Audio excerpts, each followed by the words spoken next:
Welcome back to the Kentucky History Podcast. I'm your host, Jameson Cable, and we're going to continue talking about the later life of Simon Kenton. Hope you enjoy. The Frontiersman by Alan W. Eckert, September 17, 1778, Thursday. When he finished, they untied his ankles, and Bona led him toward the town. At the foot of the hill, southeast of the village, a double line of men and women from ancient ages all the way down to the smallest children who could wield a stick, stretched a full quarter of a mile to end at the massive council house. There were easily 400 people in the line, each with a stick, switch, or club, 4 to 6 feet in height. They stripped his clothes from him again, and Bona pointed at the council house with his hickory stick. "You run to the Miskamiqua. If you stop or fall, you start over." He stepped behind the frontiersman, and at the beat of the starting drum from the council house, laid his stick across Simon's back with such force that the frontiersman thought his shoulder blades were broken. Simon ran, ignoring the pain in his body from the previous injuries, taking great bounding strides that often got him past the waiting Indians before they could react enough to land their blows. Even then he was hit often, though seldom with very great force because of his forward speed. Near the end of the line, and with safety close, he was suddenly confronted by a warrior who stepped into his path, his club at ready. Simon increased rather than slackened his speed, and with his clenched fist punched the man between the eyes with such a tremendous blow that he broke his nose and sent him sprawling senseless into his companions in the line. But the pause this occasioned was disastrous. A heavy stick thudded against his temple, and he was grasped his head in pain. More blows rained down upon him until he fell, dazed. Dimly he was aware of other blows falling on him, but then they stopped, and he felt himself lifted and half propelled, half dragged back to the starting point, amidst the howls of delight from the Indians in the line. They let him rest for perhaps 10 minutes, when once more they reached the head of the line. When the drum sounded again, Bona struck him with the stick while he was set on the ground, and then struck him again as he scrambled to his feet. Once more he was on his way, but the blows had told to him, and his speed had diminished. More and more frequently he was being struck. Abruptly he turned and leaped high, his feet catching a squaw full in the stomach and bowling her over, and then outside the lines he raced for the council house. From the line ahead of him a squaw rushed toward him, and as she raised a hefty club over her head, he knew he should dodge around her, but somehow his body wouldn't answer quickly enough, and the club hit his neck and knocked him sprawling. Instantly he became the center of a growing circle of people, striking him with clubs and switches, fists and feet. Even after he was unconscious, they beat him for a long time. This describes the gauntlet, which Simon Kenton, in all of his explorations after being captured, ran 9 different times, 9 different gauntlets. He was a true treasure of a captive to the Shawnee Indians in Ohio, and he was paraded from village to village and ran gauntlets. And this is just one, occasion where Simon Kenton did this. At one point, his head's bashed in with a war club. Imagine it was a stone club. And he, of course, was knocked unconscious for days. He had a hole in his head for the rest of his life because of that occasion. So when you talk about a gauntlet, what exactly do we mean a gauntlet? Well, as this was prepared, there are 2 lines of Indians, like they said and described, a quarter of a mile long, if you can imagine a quarter of a mile, standing shoulder to shoulder, 2 lanes, and you run down this lane, and everyone gets to take a look at you. They hit you with, they have switches, they have briars, they have clubs, and they just beat the holy heck out of you as you run, knocking you to the ground. I'm not sure, but I've read somewhere that Simon Kenton was the only human being to ever escape a gauntlet alive. Yeah. And he did it 9 times. Wow. And you can see from this one thing, they bashed his brains in and knocked him practically unconscious and made him do it again and again until he could get to the end of the line. If you didn't make it to the end of the line, they usually beat you until they killed you. Yeah. Why were they making him do the gauntlet so much? Or why was he in there? In the first place, he was captured. And Simon Kenton, I mean, that's a great answer. Why, he certainly wasn't friends with the Shawnee. They feared him. I mean, he was like, kind of like a god. We told how his gun is never empty. He had a name for that because he could run and shoot his flintlock rifle. He was condemned to death at one point, and that kind of takes me into this because Simon Kenton was a frontier fighter. I mean, we've talked a little bit about how he came to be. Kenton, we talked about how he was just a legendary frontiersman, and he was a soldier in Kentucky and West Virginia and Ohio. He was born in Fauquier County, Virginia. He was of Scotch, Welsh, and even Irish origin. The thing about Kenton was he was illiterate, just like Boone. He never learned to read or write a lick. And when he was 16 years old, we talked about how he became, involved with a young woman, and she chose another man, and he was jealous and beat the man half to death. And so he changed his name from Simon Kenton to Simon Butler, and he wandered the wilderness of Kentucky. That was in our first episode. We talked about that a little bit. Then he finally found out that the man that he beat didn't die, and so he changed his name back to Butler. But the Indians called him Baldair because they couldn't pronounce Butler. He moved to Boonesboro. We talked about how he saved Daniel Boone. He was just truly an American hero, from the very beginning. He was really something, and he was very wise in the wilderness. And he helped a lot of people come into Kentucky, as a guide, just like Boone did. He was a big man in stature. He was very strong. His stamina was often tested and endured, the worst tests possible on the frontier. But he was very brilliant in the way that he could survive in the wilderness. Obviously, you mentioned at the beginning how, he and some of his trapping partners were surprised by Shawnee, and one of them was killed, and they were drying their clothes on a stick, and they ran through the woods naked and escaped in late winter, learned to live and survive, So he could do about anything. But he was captured. They blackened his face because that was a sign of death. They were going to burn him at the stake. Yeah. And that wasn't pleasant. And I knew you said that you had somebody who had contacted you, wanted to know about Simon Girty, and how Simon Girty. And I said, well, Simon Girty plays right into the Simon Kenton legacy. Simon Girty really gives us a whole different approach to history, trying to understand him. Yes. He's known as a renegade. He was born in Pennsylvania. His family was attacked by Indians and killed. He lived during the American Revolution. He went and was adopted by the Seneca Indians, which is part of the Iroquois League. By the time Girty was 14, his family had moved to this Sherman's Creek, and this was during the French and Indian War, where the Indians attacked and killed his father, and he was taken captive.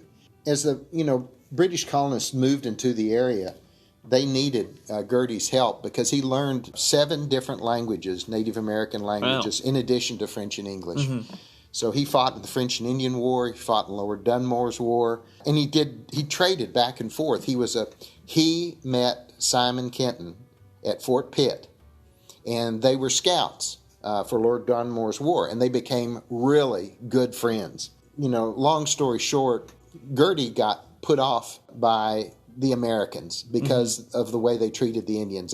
He was part of a thing that went to a village where there were squaws and children, and the colonists killed them. Yeah. And it really turned him off. And so he switched to the Indian side. And then he switched to fighting with the British against the colonists in the American Revolution.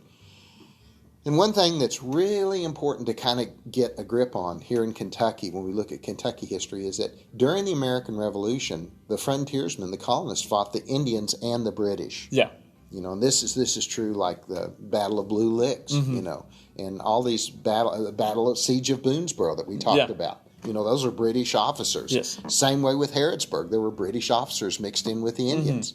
And they gave the Indians guns and encouraged them, to fight. So Girty, he'd get tired of the British, would go to the French, or he'd fight the Indians. He was an interpreter at treaties, and he became a friend of Simon Kenton. I want to read you an excerpt from the Frontiersman when, in their young age, when Simon Kenton and Simon Girty are working together as scouts, and they become blood brothers. This takes place in October the 5th, 1774. It said, one night as Kenton and Girty were resting in a small cave along the Muskingum, Girty suggested that the two of them bond themselves together in brotherhood in a sacred rite he had learned from the Senecas. What it meant, he explained, was that their blood became one and they were brothers and would vow to forever help and protect one another at all times. Regardless of risk, there weren't many people a man could depend on in this country, he added, and it would be good to know there was at least one. Simon agreed readily, and Girty, with a shallow flick of his knife, laid open his own and Simon's right wrists. Then they gripped each other's forearms so that the incisions met and pressed tightly together and the blood mingled. The grip was held for several minutes, during which first Girty and then Kenton swore eternal friendship, brotherhood, devotion, and protection, one for the other, as long as they both should live. It was a solemn and impressive ritual, and the youth felt a great warmth for his companion. He hoped one day to be able to prove the strength of the bond. Yet, even though he trusted Girty implicitly and felt great friendship for him, he could not bring himself to reveal that his name was Kenton, not Butler. The threat of the noose was still too distinct a reality for carelessness. Now, if we kind of fast forward ahead, and we've been talking about these gauntlets, we talked about Simon Kenton blackened his face, which is a sign of death. The Shawnees did. They got tired of fooling with him. Yeah. They're going to burn him at the stake. Yeah. Here comes Girty.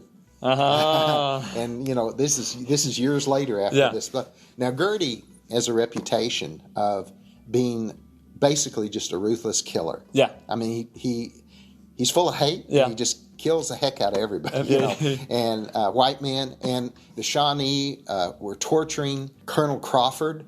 And, he's tied to a stake and burning. And he's begging Girty to shoot him to put him out of his misery. And Girty just walks away from him and laughs. Yeah. While they cut his guts out. And just horrible. Yeah. And this reputation gets told all around that Girty has no feeling. He's ruthless. Yeah. He's ruthless. And you don't want to be on his side. So even though Girty's got a certain status among the Shawnee, here's his friend, his blood brother. And so what he does is he goes to the council meeting, and right before they're getting ready to kill Simon Kenton, and he says, this is such a brave warrior and everything. We need him on our side. Let's see if we can adopt him. Yeah. So by the skin of his teeth, he gets them to agree to adopt Simon Kenton. Shortly after that, he convinces the British that this would be a great prisoner of war to have in Detroit. Yeah. And so they trade him in Detroit for money and guns and whiskey and whatever they wanted. So Simon goes to Detroit and eventually escapes from Detroit and comes back to Mason County, to Maysville, to Limestone, Kentucky. And continues his life. Wow, that is that's quite amazing, and I find it interesting.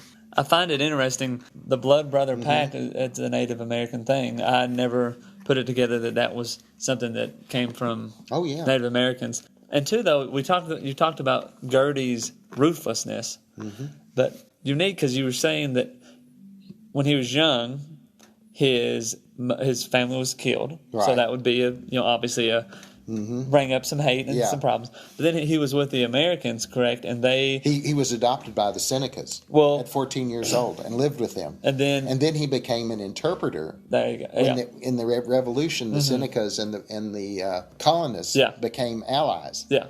Against the French. And then you said, though, that the colonists, killed a bunch of women and children, Native Americans. That turned them against them. But yet then he turns into this wild, ruthless killer. Exactly. It's a little bit of hypocrisy, I guess, there. But it really is. But yeah, it's a unique little. Historians look at that, and they don't really call it a hypocrisy. It changes them how we look at history. Yeah. They call, some historians, modern historians particularly, call Boone and Kenton a myth. Yeah. Because it's all based on the European concept of history. It's not taken from a Native American. I mean, here you've got these people, these savages, they call them, who are coming down in Kentucky, places like Fort Logan, Boonesboro, attacking, killing innocent, stranded people out in cabins of family, the women, the children, everything else. But they're encroaching on their hunting land. They need this food to survive. Yeah. So, who's bad here? Yeah. But our history is written that Boone's a hero, Kenton's a hero because they kill all these Indians. And it's not right. It's the manifest destiny mentality that is racist against Hispanic, which is racist against blacks, which is racist against Indians. Our history is racist. Yeah. It really is. Oh, yeah. These aren't heroes necessarily. They're heroes if it's like a football game. It depends on which side you're on. Yeah. Well, and Girty illustrates this by his complicated life. Yeah. All these people were products of their environment, products of their time, products of their political elements. And Girty, is he really a renegade, or is he just going with the flow to survive and do what he thinks is right? Yeah. Or is one side all right? Were the French right? Were the Indians right? Were the colonists right? Were the Americans right? Well, and if you look at Girty, at first he was a colonist, but then he becomes a Native American. Absolutely. Then he switches back to say, colonist, and he then goes he switches British back again to the Indians. Then he helps the French. He's all over the place. Leads attacks into Kentucky with the Shawnee. Yeah. Fighting and killing. That is raiding. That is the point to be made. It's all about whose side you're on. That's right. That's right. When we look at history, and historians call that the historical myth of America. And too, the old saying is that history is written by the winners. Absolutely, it really is. And that's the way things go. That's Let's take a pause real quick. All right. Moving on a little farther into Simon Kenton and Simon Girty's adventures, what we got? Well, I want to, before we leave Simon Girty completely, that was an interesting discussion on that. Simon Girty takes part in Pontiac's rebellion, which was when the Shawnees, after the French and Indian War, began attacking settlements all across Kentucky and what we call the Northwest Territory. The Pontiac's war, they lost. Simon Girty decides to move, like many British people, into Canada to escape retribution by the colonists. And he moves to Ontario in the 1800s, and about 1818, I believe it is, and he dies there. He starts having problems with his eyes, and he dies totally blind. That's how he winds up hiding out because he's paranoid that they're going to come look for him. The French, the English, other Indian tribes. He's on a lot of people's names. He's on the list. He really is, and he's also blamed for a lot of the violence, and he's well known, the most known renegade. Of his time. Now, I want to return to Simon Kenton. And Simon Kenton moves and is married a couple of times, has 4 children. He marks a lot of land in Kentucky and what we now call West Virginia. And he becomes, by some accounts, the largest landowner in Kentucky. Wow. I mean, we're talking hundreds of thousands of acres of land that he's marked. He's illiterate. He can't read or write. And just like Boone, he loses most of his claims. Yeah.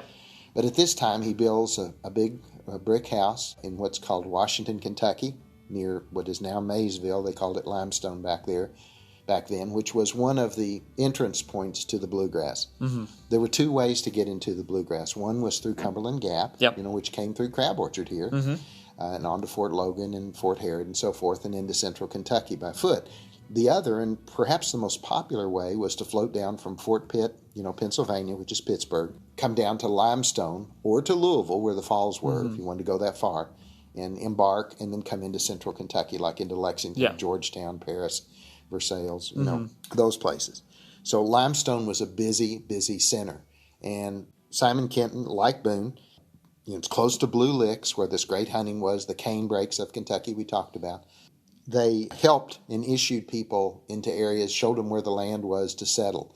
And Simon Kenton was very, integral in doing that, just like Boone. Simon Kenton, some things about Simon Kenton is that he didn't believe in alcohol. I mean, there were taverns springing up everywhere, and that's how news got spread, but he wouldn't drink any alcohol. He thought alcohol was really bad for you, and he saw what it did to some of his friends and his men. But while they're coming down, the Shawnee see this huge flow of people, hundreds, perhaps even thousands, coming down the Ohio River, and they begin ambushing them, picking them off, men, women, children, killing them, all kinds of ploys and so forth. So Simon Kenton develops this group of frontiersmen that he handpicks into kind of like, you might compare them to today's Green Beret. They're the toughest, the slickest, the smartest fighters that he can find. And he organizes and becomes their leader. And they're called Minutemen. And on a moment's notice, whenever they hear that there have been some Indian attacks up the river, he immediately assembles them and goes after the Indians to see if there's any survivors and also possibly to set ambushes. Yeah. Now, from The Frontiersman, which is a book, that I highly recommend to anybody interested in Kentucky history, as far as I'm concerned, it's the best, by Alan W. Eckert.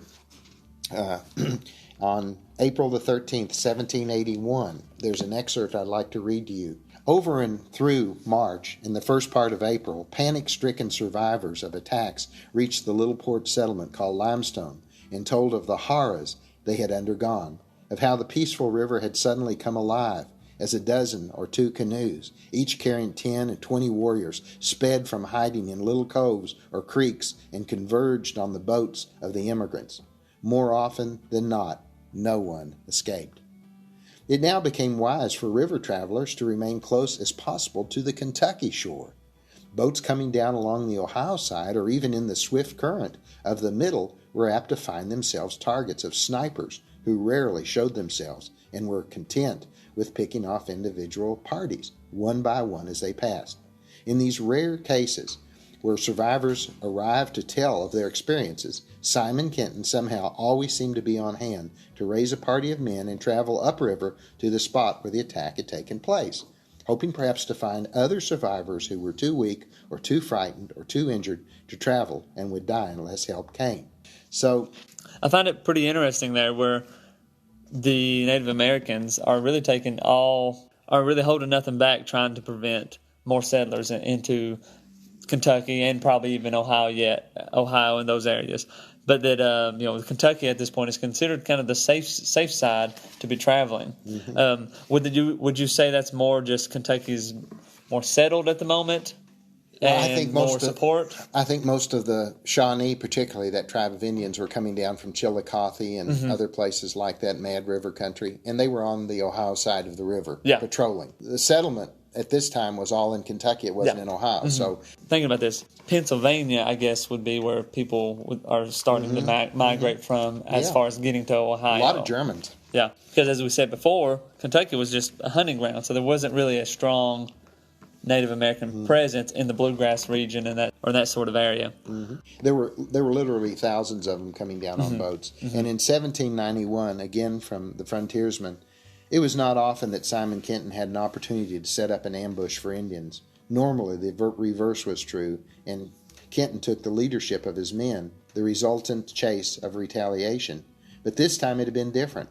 From the moment Ben Whiteman and Neil Washburn had reported in from their rounds, he recognized it as a golden opportunity. For once it would be the Indians who walked into a trap set by one of the few white men who had ever been able to beat them at their own game. You're talking about Simon Kenton. So they see that they find some canoes that were sunk, hidden by the Indians while they were raiding in Kentucky, and they assume that the Indians are going to be coming back with prisoners and loot that they've taken from cabins in northern or central Kentucky. And so it goes on, says, the big frontiersman considered the situation carefully. In his mind, he could picture so perfectly the area where the boats had been loaded that it was as if he were standing there, seeing not only the immediate area, but the adjacent North Shore. And he goes on, so they decide a 6-hour guard schedule was established because they found these Indian canoes, hidden, and they know the Indians are going to come back and cross the river again. So he established with his men a 6-hour guard established, and the first two men, Washburn and Whiteman, were left on shore to watch the Kentucky side for activity. It starts off, it was about 3 p.m. when the trio of Shawnees started to cross, laughing and talking as they paddled, wholly unaware of the trap. One was wearing a white shirt, and when the 8 guns fired, he was the only one not instantly killed. He fell along with the others, but then raised himself up and attempted to shove the boat back into the current, when another volley caught him, and he crumpled. The tired horses that they had were easy to catch. Kenton sent Fowler and McIntyre back to the camp with them. Kenton ordered it stripped and to be taken back to Maysville with them for possible identification. That's the white shirt that he's talking about on the dead man. Then, and he goes on. So Kenton laid a successful trap, and they waited there a bit longer, and another group came through, and he caught them and killed all them. Then another group, and he caught them and killed all them. And so this was just an example of one successful raid. And as the book points out, Kenton knew how to set an ambush that only Indians knew how to do. He could beat them at their own game. Yeah. So, he was really something. I want to just say one other thing that I've read, and there's so many things I think of and that I can add about Simon Kenton, but he moved into Ohio later on and took a settlement up there near Urbana and also around Springfield. And when he was getting older, he attended a revival. Yeah. And in this revival, Kenton listened real carefully. And after the revival was over, he asked the minister. He said if he'd take a walk with him, a private walk in the woods, which Simon Kenton did. And of course, Simon Kenton was illiterate and he wanted to know what the Bible said. Yeah. And Kenton told the man, he said, you said that if we repent, we can have eternal life. He said, I'll tell you something. He said, I've killed a lot of people. He told the minister, he said, I've killed white men, lots of them. He said, I've killed lots of Indians. And he said, I've really been a sinner my whole life. He said, I've killed all kinds of people. Yeah. And the minister told him, said, if you repent, you can be saved by the grace of God. Wow. And it really affected him. But he was an old man then. He was probably through killing. Yeah. But, nevertheless. My back's going out. I ain't killing no more that's men. right. That's right. That's kind of what he did. And he lived there the rest of his life. He lost most of his land in Kentucky from being the largest landowner. He lost nearly all of it. Yeah. He was just like Boone. He lived on a pension of $20 a month or a year or something that they gave him. It was because he was illiterate. He didn't record things in courthouses just like Boone. Yeah. And like we said earlier, him and Boone were a lot alike, and wanted to be out in the woods, away from other people. So why would you want to go to a courthouse and settle this stuff and be around? That's right. I mean, if you couldn't read or write, so it shows you the importance of education. Oh yeah. Another thing, comparing Boone and Kenton, Boone actually, I think he liked the Indians. He respected them and he liked them a lot. I don't think Kenton did. Yeah.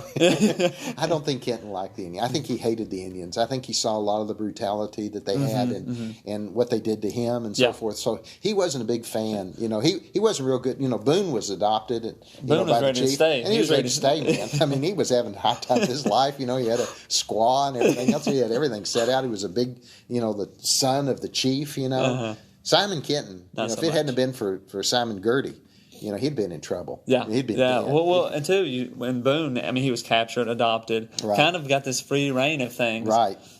Simon Kenton was running through the gauntlet time and time again. And Simon Girty got him out, and he was adopted, but he didn't really want to be adopted. It was just a political ploy to save his bacon. Yeah.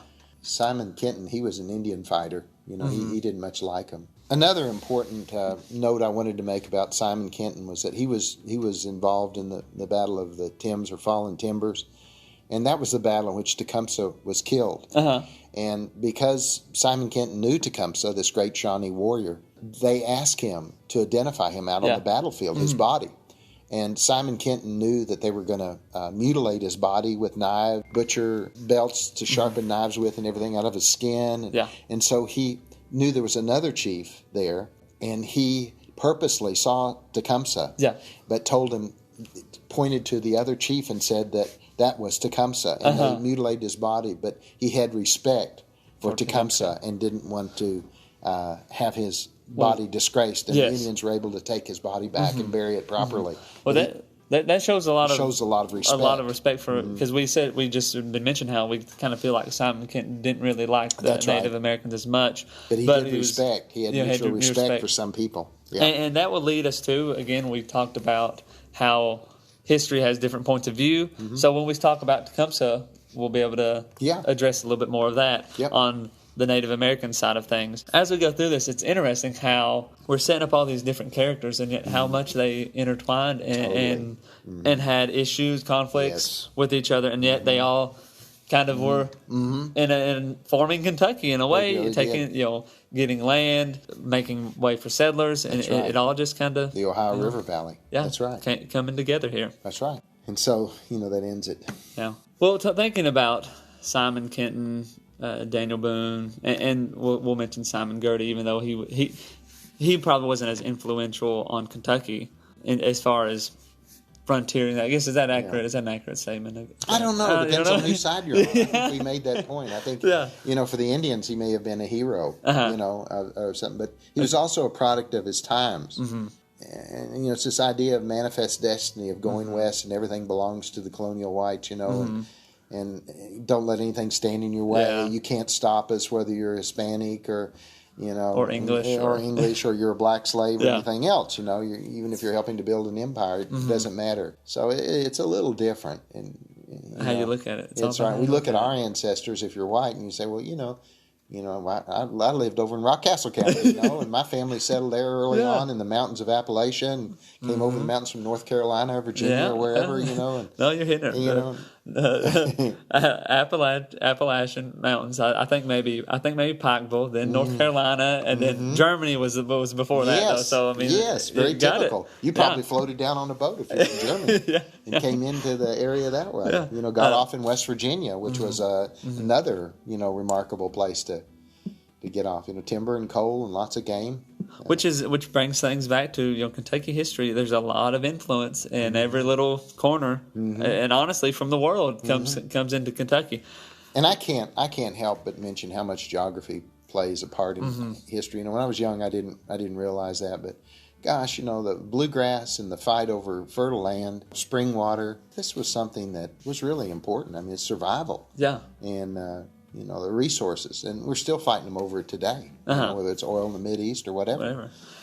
Let's talk about this frontiersman real quick, because we've read excerpts from it, just about 2 or 3 episodes at least. Where does Alan W. Eckert get He's his written resources? a series of books, and he's resourced things very well. Is it from journals and that kind of stuff? Yes, everything, and museums and original copies of things. And he has the date and references. The back of the book's just full of, everything he says is kind of, and he really brings it to life by telling a story. He's a storyteller of sorts, but it's really factual, and it's narratives of America. It's a powerful epic of violence and vengeance in the conquest of America's what we call the Northwest Territory, which is Kentucky, Ohio, Indiana, Illinois, and so forth. But it's really good. And it's a story of Tecumseh, who we may want to do a podcast on. All right. And Simon Kenton, All right. and a little bit with Boone. But it's mainly the story of Simon Kenton and Tecumseh, who was this extravagant, interesting human being, a Shawnee who grew up in this troubled time. It's a fantastic book, and it talks about Fort Logan, Fort Herod, Boonesboro. It talks about all these events, Blue Licks, so forth. It's everything that, if you love Kentucky history, it's laid out there. So a suggestion here: if you want to get the Frontiersman, go check it out. If not, you can just keep listening to us, and That's right. We'll about cover it all. We'll give you the excerpts. That's right. Yeah. So coming up next will be we'll talk about Tecumseh. That'll be fine. And maybe some of the other forts. Yes. Fort Logan, Fort Herod. We can get some of that stuff in. We're going to stay around a few more episodes in this sort of time period. I guess if we could label this time period as far as Kentucky goes, what would we call it? Well, we'd probably call it frontier settlement. Frontier settlement. So and we're just making that up Exploration and settlement. Okay. We're making everything up.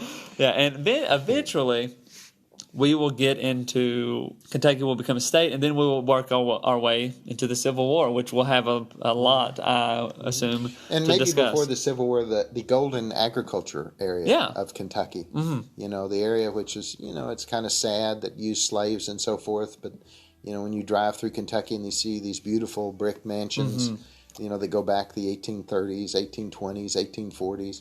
That was this area where agriculture was king. Yeah, and people made great fortunes. Yes, and we'll have to get into and set up for the Civil War. Yeah, and we'll definitely have to get into William Whitley as well. Yeah, local here in around Crab Orchard, because we can get into horse racing and all that stuff with William Whitley. All right, with that being said, we're going to wrap this one up. We are once again sorry it took so long to get this one out, but Mr. Hope had to ride a few horses out there at Keeneland. That's right. And if you have any suggestions, any comments on any sort of things we're discussing, send us money. Yeah, send us some money. You can connect to us on Facebook, on our Cable Podcast Network Facebook page, and you can send us advertisement, Kentucky Long Rifle, artifact. Yeah. Which you bring that up, Mr. Pope? We might want to at some point talk about some artifacts. I know you have a lot of historical things we could talk about, and I can post pictures and stuff on the Facebook so people could see what we're talking about. So we got plenty to do. So stick around, and we'll see you next time, I guess. All right, thank you. Thanks again for listening to the Kentucky History Podcast. Another great episode about Simon Kenton and his later life. Thanks for listening, and we'll see you next time.